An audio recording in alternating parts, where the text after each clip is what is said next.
Hi everyone, my name is Susan and welcome to Online Storytime.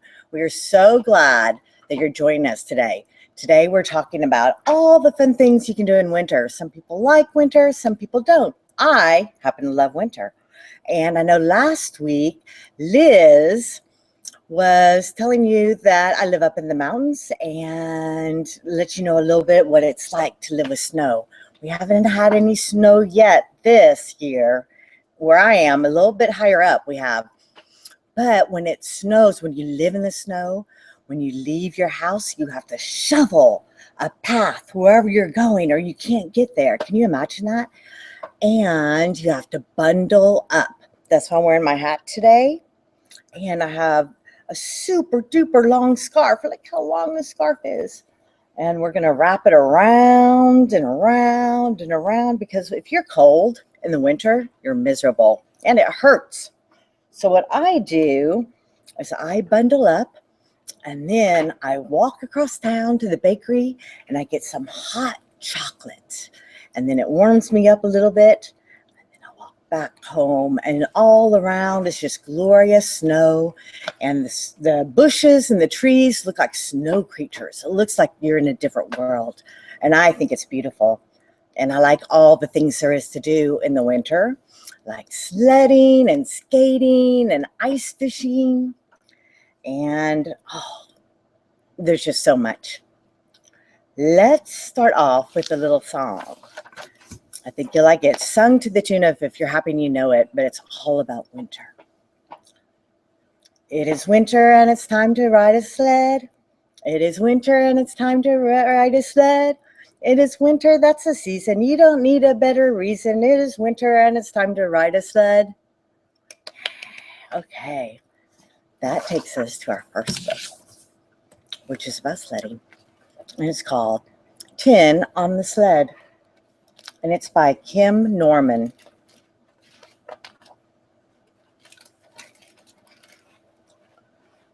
On a sunlit night, neath a snowy moon, there was one on the sled, then two, but soon. There were 10 on the sled, and the caribou said, "Slip over, slide over." So they all slid over, and Seal spilled out. There were 9 on the sled, and the caribou said, "It's snowing, get going." So they all got going, but Hare hopped out. There are 8 on the sled, and the caribou said, "It's slicker, go quicker." So they all went quicker, but Sheep shot out.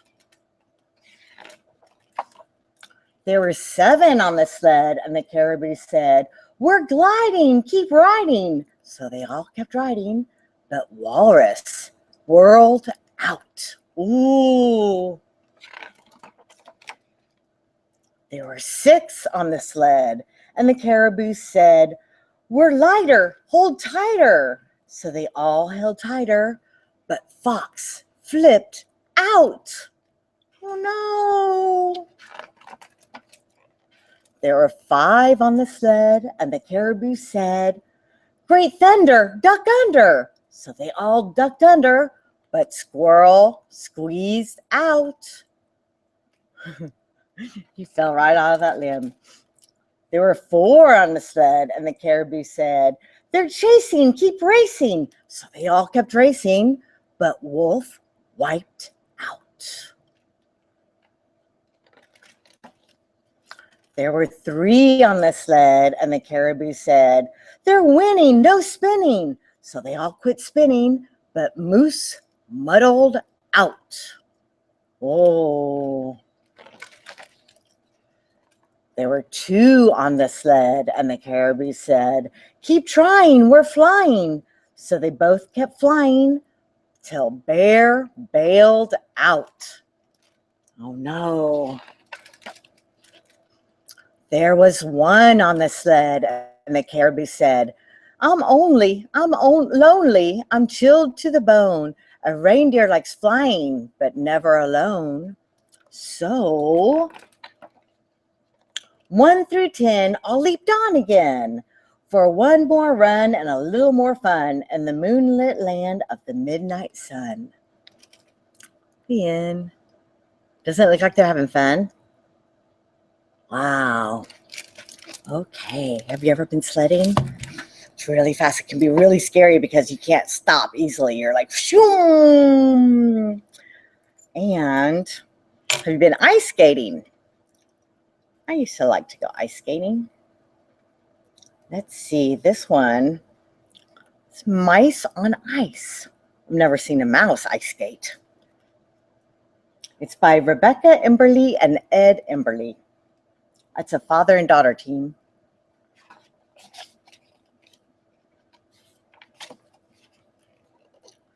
Mice walk on snow. Look at them all. They're all wrapped up, all bundled up. Mice skate on ice.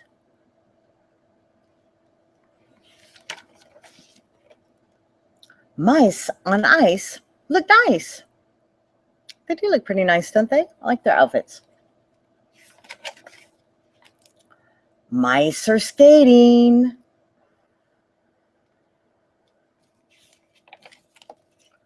Someone is waiting.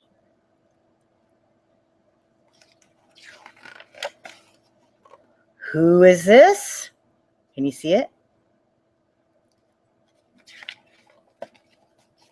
What is that? Do you see it? That is a cat.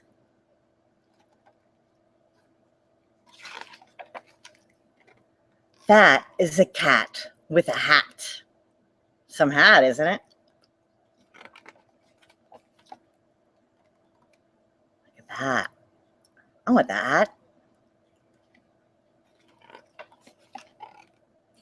The cat with a hat skates with mice on ice.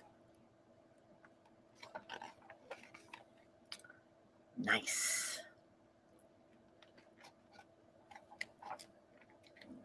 The end. That was a little scary there for a while whenever the mice were skating and then all of a sudden the cat appears. I was like, oh no, this could end badly. But it didn't. They all ice skated together and had fun. The next book I'm going to read you, I think is my favorite of today's books. It's about ice fishing. Ice fishing is where in the winter you go to a lake and it has to have a really, really thick layer of ice on top so you can walk on it. And you walk out in the middle of the lake, then you cut a hole. And then you sit there and you fish from that hole. And all kinds of fish. And I used to live in Minnesota and Minneapolis. There's lots of ice fishing out there. They even have little houses that they put on the ice, on the lake, and they fish in the little house. This is about a fishing family. They don't have a little house. They just went out one day. And it's called Kumok's Fish. It's a tall tale from the far north by Michael Bania.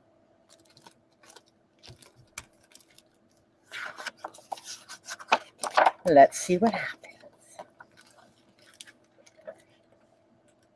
On a beautiful Arctic morning, Kumok looked out the window of his house. Through the willows, he could see the sun rising over the frozen river. Ah, spring, Kumok said to his family. The days are long, the nights are short, and the ice is still hard. Good day for fish. Good day for fish, said Kumok's wife, pulling on her warm parka. Good day for fish, said his wife's mother, pulling on her warm mukluks. Good day for fish, said his sons and daughters, pulling on their warm beaver hats and fur-lined gloves. Kumok packed his fishing gear on his sled. He packed his wife on the sled. He packed his wife's mother on the sled. He packed his sons and daughters on the sled.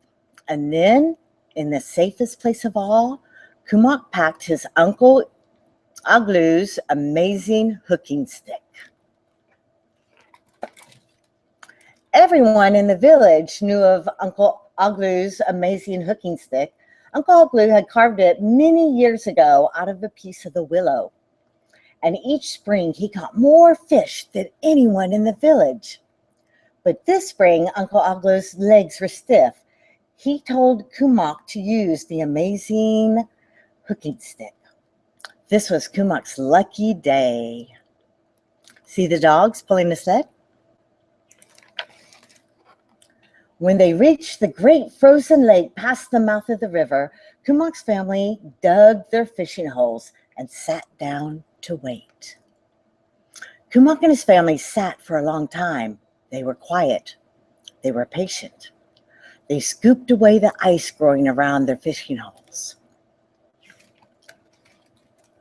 Just as the sun was starting to turn down for the day, Kumak's oldest son caught a fish. Then Kumak's two daughters each caught a fish. Soon his wife and his wife's mother each caught a fish. "Good day for fish," they said. Kumak was quiet. He was patient. He scooped away the ice growing around his fishing hole. Suddenly, Uncle Oglu's amazing hooking stick began to twitch. It twitched this way. It twitched that way. It went around and around. It gave one more twitch, then yanked Kumak towards the fishing hole. "What a big fish," said Kumak's wife. "Biggest I can remember," said his wife's mother. "The biggest fish ever," said his sons and daughters. They danced with joy, thinking of the happy faces of the villagers when they brought the fish home. Just then, Kumak began to twitch. He twitched this way. He twitched that way. Kumak gave one more twitch and slid head first towards the fishing hole and the icy waters below. "Wife, help me pull this fish." Kumak's wife grabbed him around the waist, and together they took 2 steps back. "This fish must be as big as a seal," yelled Kumak happily. "Anna, help me pull this fish." His wife's mother ran to help. She took a hold of Kumak's wife, and together they took 3 steps back. "That fish must be as big as a walrus," yelled Kumak happily. "Children, help me pull this fish." His sons and daughters ran to help. They lined up one behind the other and never let go. Together, they took 6 more steps, but the stick pulled them all the way back to the edge of the hole. "That fish must be as big as a whale," yelled Kumak happily. Villagers on their way home heard Kumak's shouts and ran to help. They lined up behind Kumak's family, and holding on tight to the person in front of them, they pulled and pulled. But no matter how many steps they took away from the hole, they always ended back right where they started. Soon, the whole village heard about Kumak's fish and came to help. In one long line stretching across the frozen lake, they pulled and pulled and pulled. Look how many people. Once again, Uncle Oglu's amazing hooking stick began to twitch. It twitched this way, it twitched that way, and all the people of the village twitched this way. It twitched that way, and all the people of the village twitched that way. It went around and around, and all the people of the village went around and around. Uncle Oglu's amazing hooking stick gave one more enormous twitch and pulled Kumak down the fishing hole and into the icy water below. Kumak's family and the villagers didn't give up. Each person held on so tight that the person in front of them and never let go. Altogether, they gave one more mighty pull, and whoosh! Kumak came flying out of the fishing hole. Uncle Oglu's amazing hooking stick came flying out with him and stretched out in one long line all around Kumak in the fishing hole were hundreds of fish. Each fish held on tight to the one in front of them and never let go. Kumok had landed enough fish for the entire village to have a splendid feast. Hooray for Kumok! Cheered the villagers as they picked up the fish. Hooray for Uncle Ugly's amazing hooking stick, said Kumok as they started home. And it was a good day for fish. The end. Wasn't that a great story? Can you imagine all the fish? There's a huge tug of war going on. All the villagers were pulling this way, and all the fish were pulling this way. But in the end, Kumok and his family won. We have another song we're going to sing right now, and I hope you sing it with me. It's called A Sledding We Will Go. A sledding we will go, a sledding we will go. We'll hold on tight and sit just right, and down the hill we go. Whee! A skating we will go, a skating we will go. We'll twirl around and not fall down as over the ice we go. A skiing we will go, a skiing we will go. We'll stop when we get to the mountain top. Then down the hill we'll go.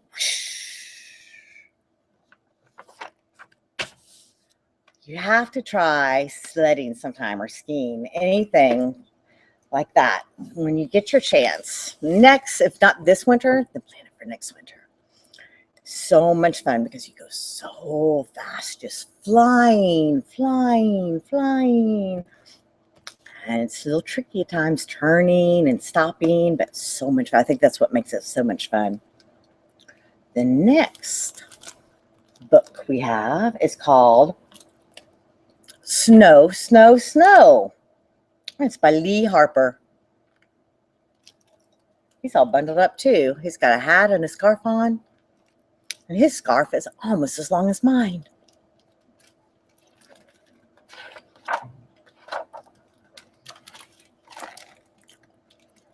One night, the wind howled and the snow fell all night long. The next morning, surprise! It was the perfect sledding day.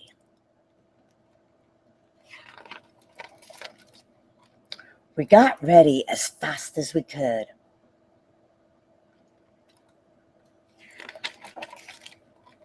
And hiked to the lake.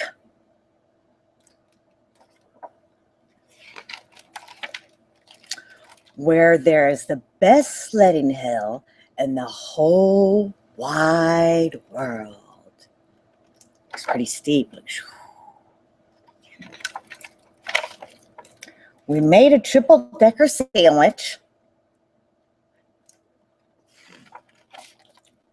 and swoosh down the hill faster than the speed of sound. There they are. Oh, no, that's someone else. There they are. Looks like there's lots of people sledding that day. Then we hit a big bump and shot into the air. Up in the clouds. We were flying.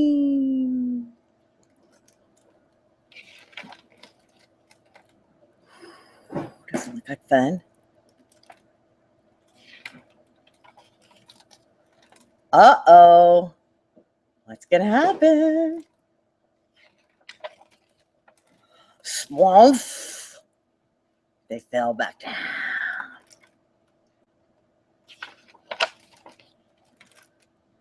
Again.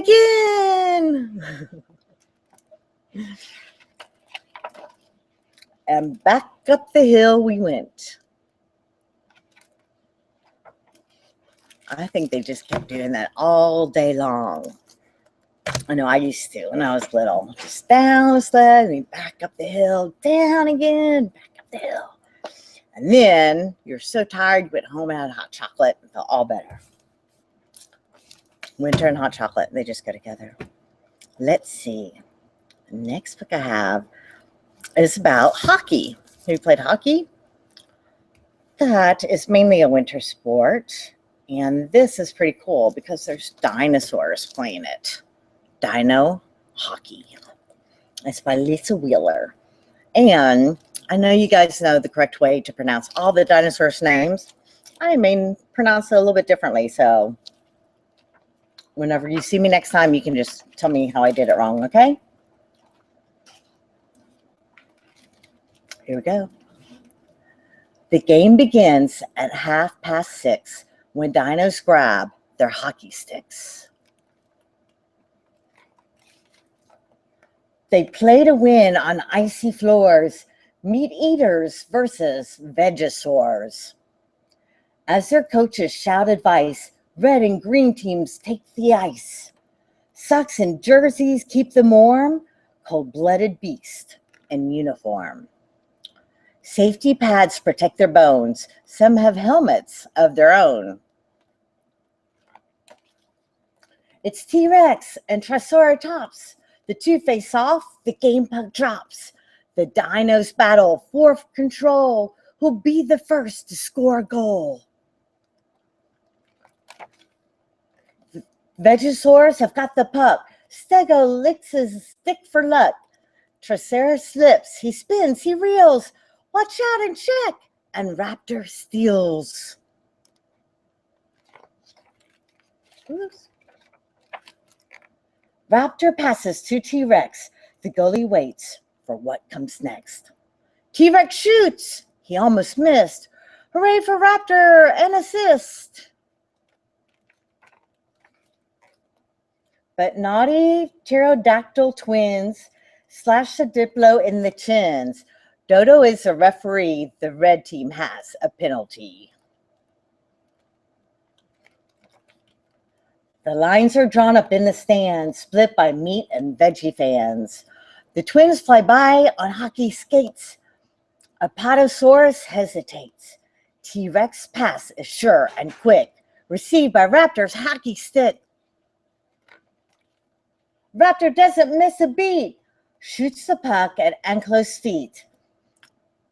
Ankylosaurus makes a save. Excited sport fans do the wave. Another face-off. Veggies rule. Allosaurus starts to drool. Tries to check, but she's too slow. The toothy fans shout, go, go, go. Diplo and Apatosaur move the puck across the floor. Diplo aims, he shoots, he scores! Hooray, a point for Vegosaurs! The score is tied now, 1-1. The winner could be anyone. The centers face off, nose to nose. The puck is dropped between their toes. Triceratops sweeps, he gains control. The Vegosaurs are on a roll. Iguana tries to clear the way as veggies keep the puck in play. Stego's checked against the boards. Oh no, it's dueling dinosaurs. The two defensemen start to fight. No fair, the Raptor tries to bite. That's no way to win the cup. The ref skates in to break things up.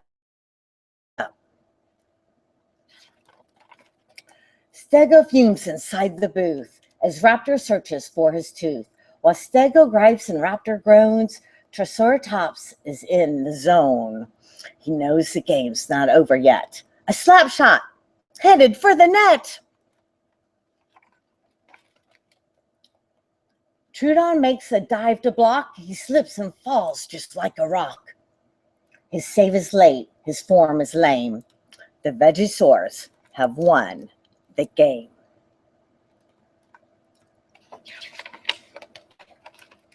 The fans of Veggies start to roar. They've never won the cup before. Fans grab the players, lift them up. Tricera holds the winning cup. As cameras flash, the Veggies cheer. The season's over for the year. But never fear. Buy your tickets, don't delay. Dino Soccer starts today. That was a pretty exciting game, wasn't it? Can you imagine seeing dinosaurs playing hockey? I can't think of anything. Oh my gosh, it would just blow my mind. But would you be for the vegetable eating dinosaurs or the meat eating dinosaurs? Which ones would you pull for? I'm not sure. I have to think about that. So I have a short little poem. I think you'll like this one. Listen close, okay? I made myself a snowball just as perfect as could be. I thought I'd keep it as a pet and let it sleep with me. I gave it some pajamas and a pillow for its head. But then last night it ran away. But first it wet the bed. So cute.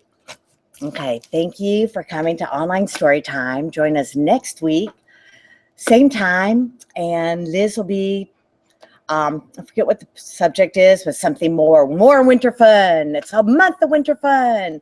Can't go wrong. See you guys. Bye.